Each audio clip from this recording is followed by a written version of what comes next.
Great. तो आज के सेशन से हम प्रारंभ करते हुए Bhagavad Gita as it is chapter 8 8वें चैप्टर को हम अध्याय को प्रारंभ कर रहे हैं। तो आज का दिन 8वें अध्याय का पहला श्लोक से हम प्रारंभ करेंगे। तो अभी तक हमने भगवद गीता में दिए गए 7 चैप्टर्स 7 अध्यायों को कंप्लीट किया है। आप में से बहुत लोग रेगुलर रहते हुए क्लासेस सुने हैं, कुछ लोगों ने बीच में के ज्वाइन हुआ है। तो अच्छा है कि आप लोगों ने रेगुलरली भगवद गीता श्रवण करना, सुनने का प्रयास कर रहे हैं। तो इसी रेगुलरिटी को कंटिन्यू करते हुए हम प्रारंभ करेंगे इस 8वें अध्याय से। तो ये जो 8वां अध्याय है, प्रभुपाद इसका नाम देते हैं attaining the supreme. Attaining the supreme मतलब भगवत प्राप्ति या भगवान की प्राप्ति करना। तो जैसे हमने पिछले श्लोक में देखा था, पिछले श्लोक का नाम प्रभुपाद ने दिया था नॉलेज ऑफ द एब्सोल्यूट, उसी परम सत्य का ज्ञान, वो उसका नाम था। तो उस अध्याय में हमने बहुत सारे महत्वपूर्ण विचारों को समझने का प्रयास किया था। भगवान ने उस अध्याय में बहुत जगहों पे क्लियरली भगवान ने अपना स्थान क्या है वो मेंशन किया था। भगवान ने अपने स्थान के बारे में समझाते हुए किस प्रकार हमें भगवान की शरण में जाना है, भगवान कौन है, उनका रूप क्या है, इस प्रकार से बहुत ही डेफिनेटिव आंसर्स भगवान ने पिछले अध्यायों में हमें दिया था।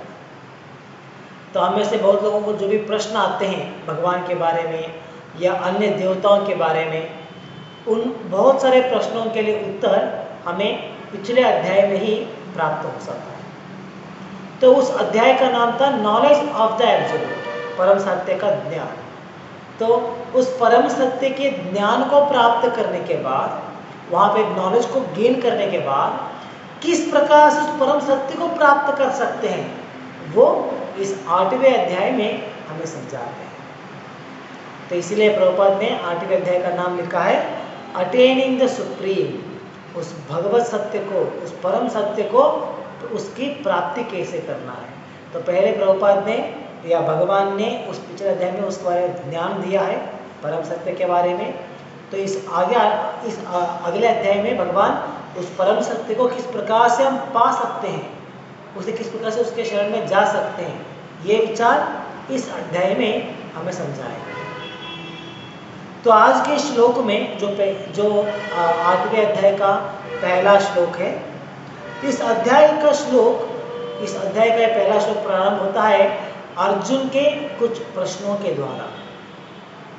जनरली हम देखते हैं कि सभी अध्याय में ये जरूरी नहीं है कि सभी अध्याय का प्रारंभ में अर्जुन प्रश्न को पूछना है और उसके उत्तर देना है। बहुत बार क्या होता है, जैसे पिछले अध्याय में हमने देखा था, अर्जुन ने प्रारंभ में कुछ प्रश्न उठाए थे तो उसके लिए उत्तर भगवान कंटिन्यू से दे रहे थे।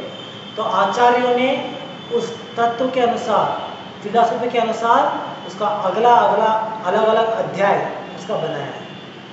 तो इस अध्याय में प्रारंभ के 2 श्लोक जो है ये अर्जुन भगवान कृष्ण को संबोधित कर रहे हैं, और इस संबोधित करते हुए वो अर्जुन भगवान से कुछ प्रश्न पूछ रहे हैं। तो इस पहले श्लोक में अर्जुन कुछ 5 प्रश्न यहाँ पे पूछ रहे हैं भगवान को। तो प्रश्न क्या है, यहाँ पे दिया गया है किम तद ब्रह्मा। किम का मतलब है, अनुवाद में हम देख सकते हैं, प्रभुपाद अनुवाद करते हैं इसे व्हाट, यानी जो क्या है। तो यहाँ पे अर्जुन इस श्लोक में भगवान से प्रश्न पूछते हैं किम तद ब्रह्मा, ब्रह्मन क्या है, ये अर्जुन का प्रश्न है, पहला प्रश्न। ब्रह्मन मतलब क्या है। बाद में प्रश्न पूछते हैं किम आध्यात्मम। आदि मतलब सेल्फ, आध्यात्मम तो मेरे बारे में, अपने बारे में प्रश्न पूछ रहे हैं कि अध्यात्म मतलब क्या है, सेल्फ मतलब क्या है। तो ये अर्जुन का दूसरा प्रश्न है। और आगे पूछते हैं किम कर्मा, कर्मा और फ्रूटिव एक्टिविटीज। तो कर्म मतलब क्या है, एक्टिविटीज मतलब क्या है, ये प्रश्न पूछते हैं। और आगे अधिभूतम, अधिभूतम यहाँ पे अनुवाद में देख सकते हैं, कहते हैं मटीरियल मैनिफेस्टेशन। तो अर्जुन का ये चौथा प्रश्न है कि मटीरियल मैनिफेस्टेशन मतलब क्या है। मटीरियल मैनिफेस्टेशन कहा जाता है हमारे इस पूरी भौतिक संसार को, हमारे ये जो रचना है, पूरा संसार जो है, इसे कहते हैं मटीरियल मैनिफेस्टेशन। तो अर्जुन का ये एक प्रश्न है यहाँ पे, वो है अधिभूतम च किम, ये संसार की रचना क्या है, ये संसार किस प्रकार से है। तो ये अर्जुन का प्रश्न है। और आखिरी में अधिदैवम किम, अधिदैवम, दैव मतलब है देवता। सो अधिदैवम किम मतलब क्या है, देवताओं के बारे में अर्जुन का प्रश्न है। व्हाट आर द डेमिगॉड्स और हु आर द डेमिगॉड्स। तो ये अर्जुन का प्रश्न। इस प्रकार आज के श्लोक में अर्जुन ये 5 प्रश्न भगवान को पूछ रहे हैं। और अगले श्लोक में भी अर्जुन अपने कुछ अलग प्रश्नों को, अन्य प्रश्नों को वहां पे पूछेंगे। तो भावार्थ में प्रभुपाद इस विचार को विस्तार करते हुए यहाँ पे समझाते कि किस प्रकार अर्जुन ने जो प्रश्न पूछे यहाँ पे, उसके बारे में जिस्ट में जस्ट 1 लाइन और 1 सेंटेंस आंसर प्रभुपाद यहाँ पे देते हैं। क्योंकि अगले आने वाले श्लोकों में, इसी अध्याय के अगले भागों में हम भगवान के द्वारा इन सभी प्रश्नों के लिए उत्तर हम प्राप्त करेंगे। तो इसलिए प्रभुपाद ने भावार्थ में उसका सिर्फ संक्षिप्त रूप, सिर्फ एक वाक्य में उसका उत्तर प्रभुपाद ने दिया है। उसके साथ साथ प्रभुपाद यहाँ पे बहुत ही इंपॉर्टेंट विषय है जो प्रभुपाद यहाँ पे कहते हैं, अर्जुन ने भगवान को यहाँ पे संबोधित करते हैं पुरुषोत्तमा, इस नाम से अर्जुन भगवान को संबोधित कर रहे हैं। जैसे आप कहते हैं इस श्लोक की पहली लाइन में किम कर्म पुरुषोत्तमा, तो अर्जुन भगवान कृष्ण को संबोधित कर रहे हैं और भगवान कृष्ण को ये प्रश्न पूछते हुए भगवान को एड्रेस करते हैं वो पुरुषोत्तमा। तो हम देख सकते हैं संस्कृत में हर एक नाम, भगवान के नाम तो अनेक हैं, कितने नाम है कोई काउंट नहीं कर सकता है, कितने अनेक नाम है भगवान के, क्योंकि अलग अलग कार्य के द्वारा या अलग अलग गुण के आधार के ऊपर भगवान को अलग अलग नाम दिए जाते हैं। इसीलिए भगवान के नाम की कोई गिनती नहीं होती है कि कितने नाम हैं, उतने सारे अनेक नाम हैं, क्योंकि भगवान की लीला भी अनेक है, भगवान की एक्टिविटीज, भगवान के कार्य, भगवान के गुण, वो सभी अनेक हैं। इसीलिए उनके आधार के ऊपर भगवान को दिए गए नाम भी अनेक हैं। इसके बावजूद हर एक प्रसंग में अर्जुन भगवान के जो नाम इस्तेमाल करते हैं उसका वहाँ पे गूढ़ अर्थ वहाँ पे छुपा हुआ होता है। जैसे भगवान को तो किसी भी नाम से बुला सकते हैं, तो यहाँ पे श्लोक में भगवान को पुरुषोत्तमा इस नाम को बुलाने के बदले वो गोविंदा, माधवा, मुकुंदा कुछ भी बुला सकते थे, लेकिन अर्जुन यहाँ पे इस्तेमाल करते हैं पुरुषोत्तमा। तो इसका कारण क्या है वो भावार्थ में प्रभुपाद हमें समझाते हैं। प्रभुपाद कहते हैं अर्जुन जब ये प्रश्न पूछ रहे हैं तो अर्जुन इस विषय को समझा चाहते हैं हम लोगों को कि ये सभी प्रश्न अर्जुन किस व्यक्ति को पूछ रहे हैं, किसके द्वारा इन प्रश्नों के लिए उत्तर लेने का प्रयास कर रहे हैं अर्जुन, वो इम्पोर्टेंट है। अर्जुन इन प्रश्नों को किसी आम व्यक्ति या वहाँ पे उस युद्ध भूमि में खड़े हुए किसी भी अन्य व्यक्ति को नहीं पूछ रहे हैं, बल्कि पुरुषोत्तमा। पुरुषोत्तमा मतलब क्या है, हाईएस्ट लिविंग एंटिटी और सुपीरियर लिविंग एंटिटी, पुरुषा उत्तमा। उत्तमा मतलब क्या है, वेरी बेस्ट और फाइनेस्ट वन। तो इस प्रकार अर्जुन भगवान को संबोधित करें पुरुषोत्तमा, क्योंकि मैं ये प्रश्न किसी अन्य व्यक्ति को नहीं पूछ रहा हूँ, बल्कि सभी व्यक्तियों में श्रेष्ठ व्यक्ति को ये प्रश्न मैं पूछ रहा हूँ। इस विषय को दर्शाने के लिए यहाँ पे अर्जुन भगवान का नाम संबोधित करते हैं पुरुषोत्तमा। तो इस प्रकार हमें अर्जुन की इस भावना के द्वारा, अर्जुन के इन प्रश्नों के द्वारा हमें समझना है कि किस प्रकार आध्यात्मिक विचारों को, आध्यात्मिक प्रश्न पूछना, ये हमारे लिए कितना महत्व है। हमने अभी तक भी अध्याय में देखा है, अर्जुन ने अलग अलग प्रकार से भगवान को प्रश्न पूछ रहे हैं। भगवान जो भी उत्तर देते हैं, उस उत्तर को प्राप्त करते हुए उसके बाद जो उनके अन्य प्रश्न आते हैं, उन प्रश्नों को भगवान को सुना रहे हैं। तो इस प्रकार अर्जुन के जो भी प्रश्न यहाँ पे आते हैं, आज के श्लोक में हो सकता है या पिछले श्लोकों में हो सकता है, जो भी अर्जुन के प्रश्न हैं, कितने महत्वपूर्ण प्रश्न हैं, कितने इंपॉर्टेंट क्वेश्चंस हैं अर्जुन के, ये हमें समझना चाहिए। अर्जुन के प्रश्न ऐसे नहीं है कि सिर्फ भगवान पूछ रहे हैं इसलिए मुझे कुछ पूछना है प्रश्न, नहीं। अर्जुन एक राजा होते हुए, एक योद्धा होते हुए, जितना उनमें समझ था, जितना उनमें ज्ञान था, उन सभी के आधार के ऊपर भगवान से वो प्रश्न पूछ रहे हैं। अपने बारे में प्रश्न पूछते हैं, भगवान के बारे में प्रश्न पूछते हैं, उनके संबंध के बारे में प्रश्न पूछते हैं, इस भौतिक संसार के बारे में प्रश्न पूछ रहे हैं। तो इस प्रकार हम देख सकते हैं ये पूरा एक आध्यात्मिक चर्चा यहाँ पे चलता है। अर्जुन का कोई भी प्रश्न में भौतिक विचार कहीं भी नहीं दिखता है। अर्जुन एक योद्धा होते हुए भी अर्जुन वहाँ पे भगवान को आध्यात्मिक प्रश्न पूछ रहे हैं, आध्यात्मिक विचारों के ऊपर प्रश्न पूछ रहे हैं। और इन आध्यात्मिक विचारों के ऊपर प्रश्न किस व्यक्ति को पूछ रहे हैं? स्वयं भगवान को पूछ रहे हैं। तो इस प्रकार हमें किसी भी आध्यात्मिक विचार को समझना है, उसका अर्थ समझना है, तो हमें प्रश्न पूछने के द्वारा उसका उत्तर प्राप्त करने का प्रयास करना है। तो इसीलिए आध्यात्मिक मार्ग में हमें प्रश्न पूछना, इंक्वायरी करना, ये अलाउड है। इतना ही नहीं, इस मेंटालिटी को, प्रश्न पूछने की जो मनोभावना है, इसे हम लोग अप्रिशिएट भी करते हैं कि हाँ, ये सही है, हमें प्रश्न पूछना चाहिए। इसीलिए आपने देखा होगा हर एक सेशन के आखिर में हम लोग पूछते हैं कि क्या किसी कुछ प्रश्न है, कुछ डाउट्स हैं तो पूछ सकते हैं। इसी प्रकार अन्य डिवोटीज किसी की भी अगर आप क्लास सुनेंगे तो वहाँ पे भी उस क्लास के अंत में प्रश्नोत्तर के लिए कुछ समय दिया होता है।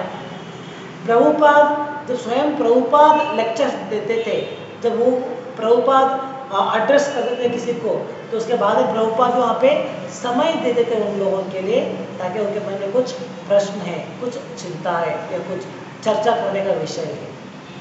क्यों? क्योंकि आध्यात्मिक विचारों को समझना है तो हमें जिज्ञासा करना चाहिए। शास्त्रों में कहते हैं मनुष्य में और अन्य प्राणियों में प्रमुख व्यत्यास, प्रमुख डिफरेंस क्या है?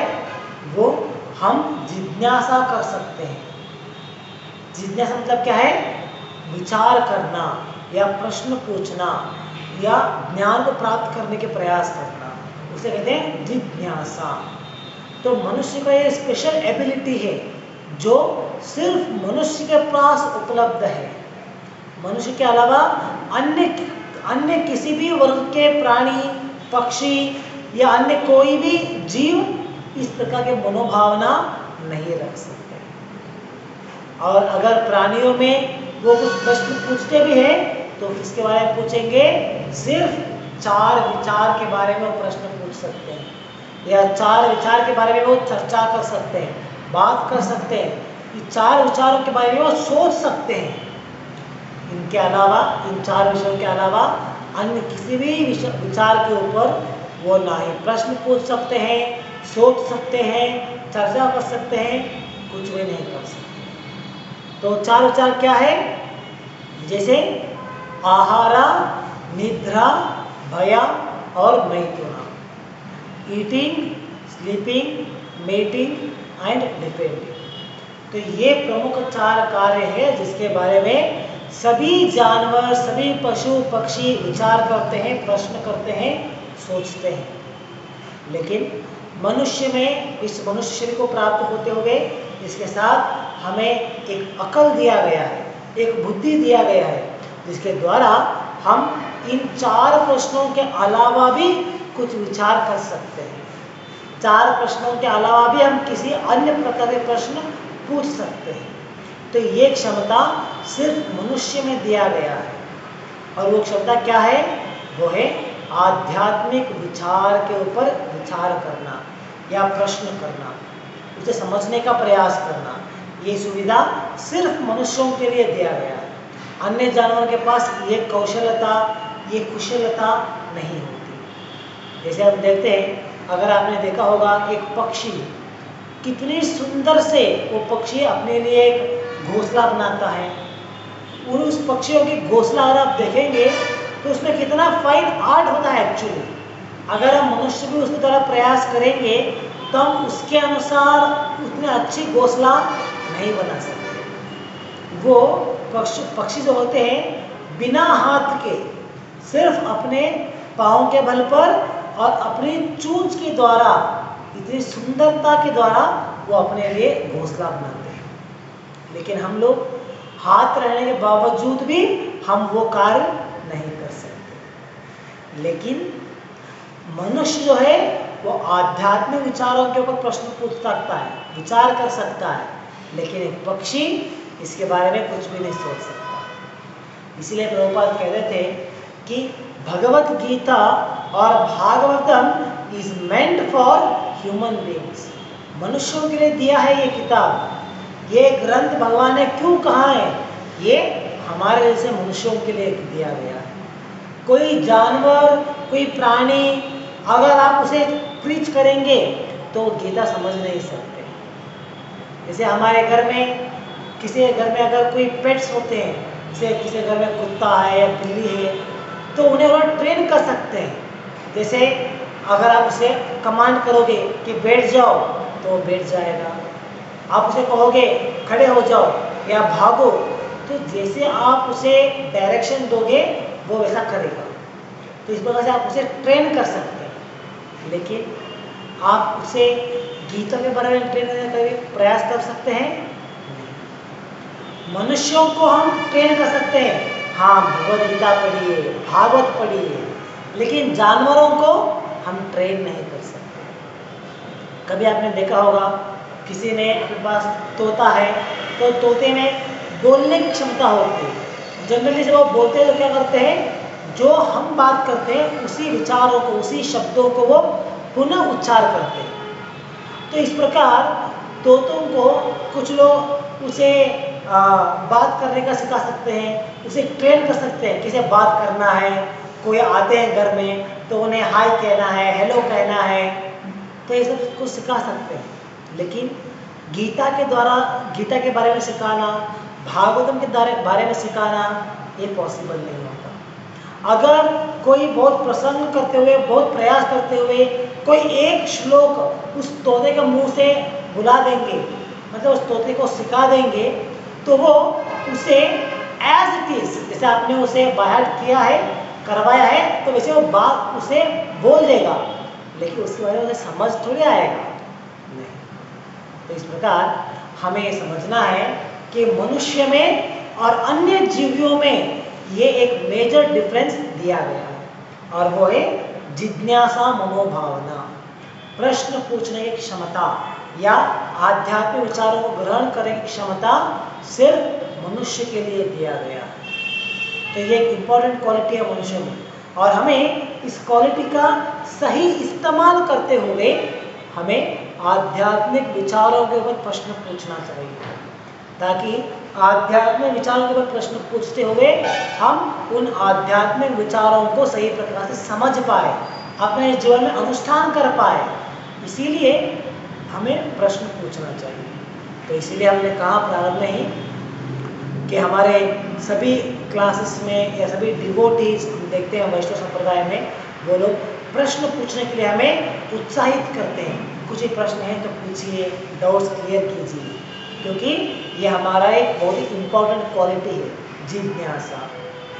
तो ये प्रश्न जो हम पूछते हैं तो वहाँ पे हमें कुछ सावधानियां भी बरतना पड़ता है।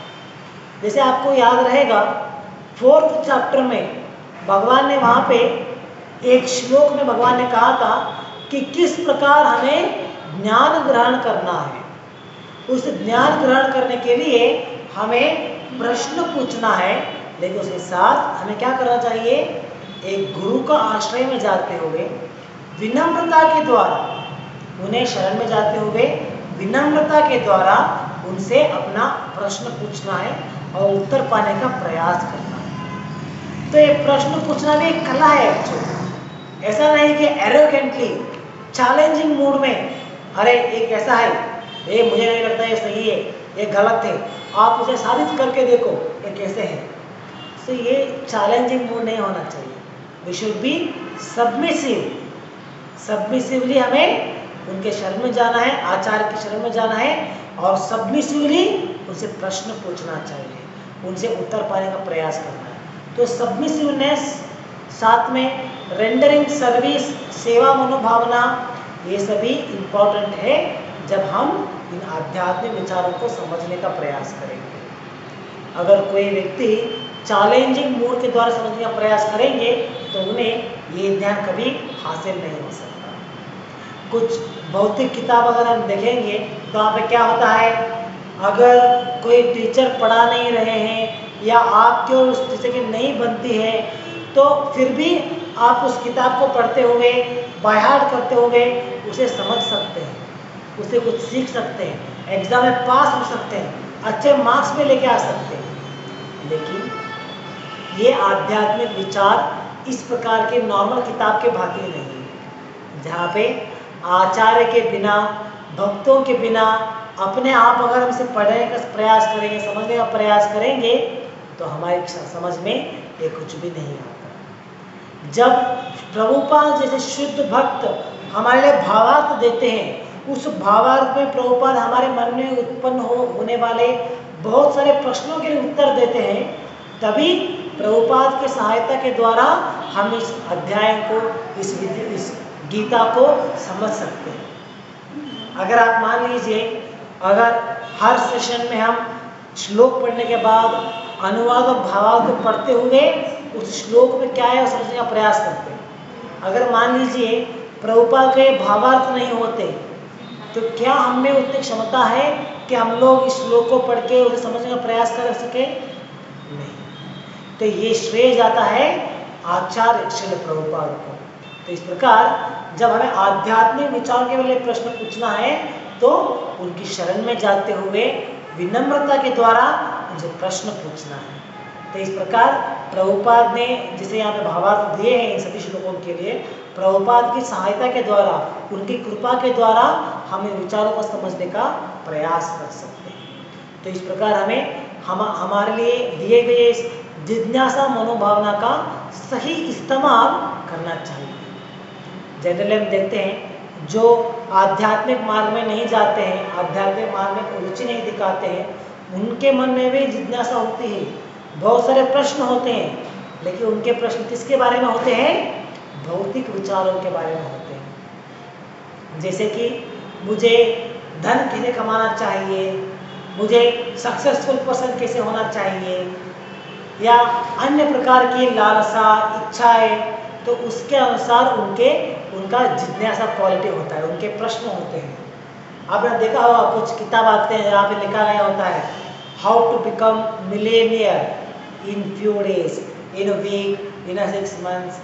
तो इस प्रकार के लोगों के प्रश्न होते हैं, लोग पूछते हैं, क्वेश्चन करते हैं इस प्रकार से। क्यों? क्योंकि उनके मन में जिज्ञासा है, लेकिन किस विचार के ऊपर उनकी जिज्ञासा है? वो भौतिक विचार के ऊपर जिज्ञासा कर रहे हैं।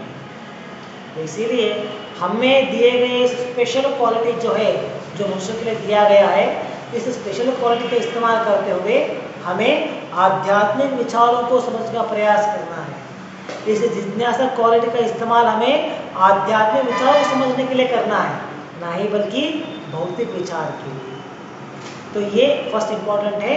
तो हमें सबमिसिवली प्रश्न पूछना है और विषय को समझने का प्रयास करना है। तो यहाँ पे दूसरा भाग इम्पोर्टेंट विषय ये आता है कि जब हम इस आध्यात्मिक प्रश्नों को पूछते हैं तो किसे पूछना चाहिए, वो भी इम्पोर्टेंट है।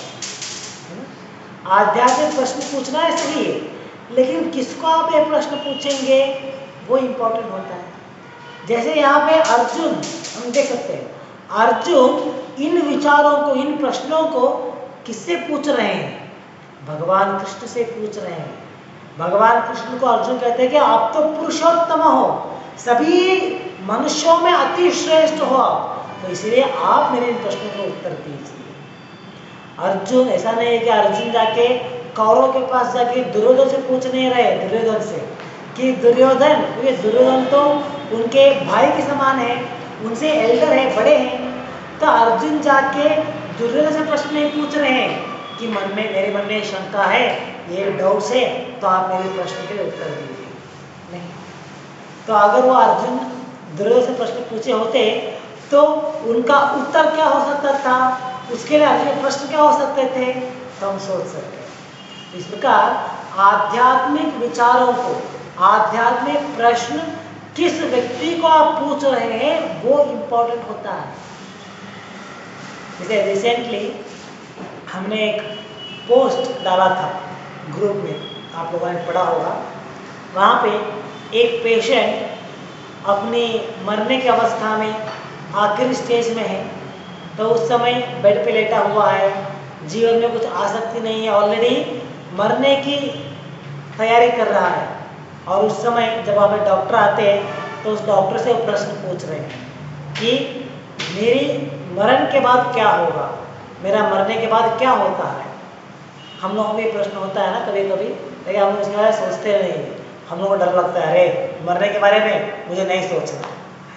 तो इस प्रकार तो जब मरण की बारी आती है तो सभी लोगों को ये एक इंक्वायरी रहता है, जिज्ञासा रहता है कि मरण के बाद क्या होगा, क्या अगला जन्म होगा, पुनर्जन्म होगा, कैसे होगा। तो बहुत सारे प्रश्न होते हैं जिन्हें आध्यात्मिक विचारों के बारे में टच नहीं है, तो उन लोगों को ये प्रश्न तो आते हैं उस समय में आखिरी में। तो वो ये प्रश्न किसे पूछ रहा है? अपने डॉक्टर को पूछ रहा है, और पूछ रहा है what will happen after I die, मेरा मरने के बाद क्या होगा। तो उसके लिए उत्तर देते हुए वो जो डॉक्टर वहाँ पे आए, वो डॉक्टर उसके उत्तर दे रहे और कह रहे आप मरने के बाद पहले हम आपकी बॉडी को डिस्पैच करेंगे, और आपको डिस्पैच करने के बाद बेड क्लीन करके नया बिस्तर डाल के अगला पेशेंट को लेके आएंगे यहाँ पे। तो ये उत्तर है उस डॉक्टर का। तो ये एक हंसी मजाक के द्वारा हमने किसी ने एक पोस्ट डाला था जिसे हमने आपसे शेयर किया था, जहाँ पे इस हंसी मजाक के द्वारा हम समझ सकते हैं कि हमें हमारे अमूल्य प्रश्नों को किससे पूछना चाहिए वो इम्पोर्टेंट है। वहाँ पे वो मरीज अपने विचार के बारे में तात्विक प्रश्न पूछ रहा है कि मेरा मरने के बाद क्या होगा, मेरे साथ जो होने वाला है, वो अपने बारे में पूछ रहा है, और वो डॉक्टर अपने बारे में उत्तर दे रहा है कि आप मरने के बाद आप जाओगे, दूसरा पेशेंट आएगा, उतना ही। तो इस प्रकार हमने उसके द्वारा इस विषय को पोस्ट किया था कि हमें आध्यात्मिक प्रश्न आध्यात्मिक जीवियों से पूछना चाहिए, आध्यात्मिक प्रश्न आध्यात्मिकवादियों से पूछना चाहिए। ऐसा नहीं है कि हम आध्यात्मिक प्रश्न हैं, हमारे जीवन के बारे में प्रश्न है, लेकिन किसी भी व्यक्ति को पूछ के उत्तर ले लेंगे। तो इसीलिए आध्यात्मिक प्रश्न पूछने के लिए हमें आध्यात्मिक जीवियों के पास जाना पड़ता है, उनसे प्रश्न पूछना होता है। कभी कभी क्या होता है हमारे बाहर की दुनिया में, जहाँ पे कोई बहुत ही रेस्पेक्टेड पर्सन है, जैसे PhD होल्डर है, या कहीं पे स्कूल टीचर है, मास्टर है, कॉलेज में पढ़ाते होंगे, प्रोफेसर रहेगा, या कोई साइंटिस्ट हो सकता है। तो इस प्रकार भौतिक स्तर में अगर हम देखेंगे तो उनका जो एक औहदा होता है, उनका औहदा सबसे ऊंचा होता है, वेरी बिग फिलोसोफर, बड़ा PhD होल्डर है।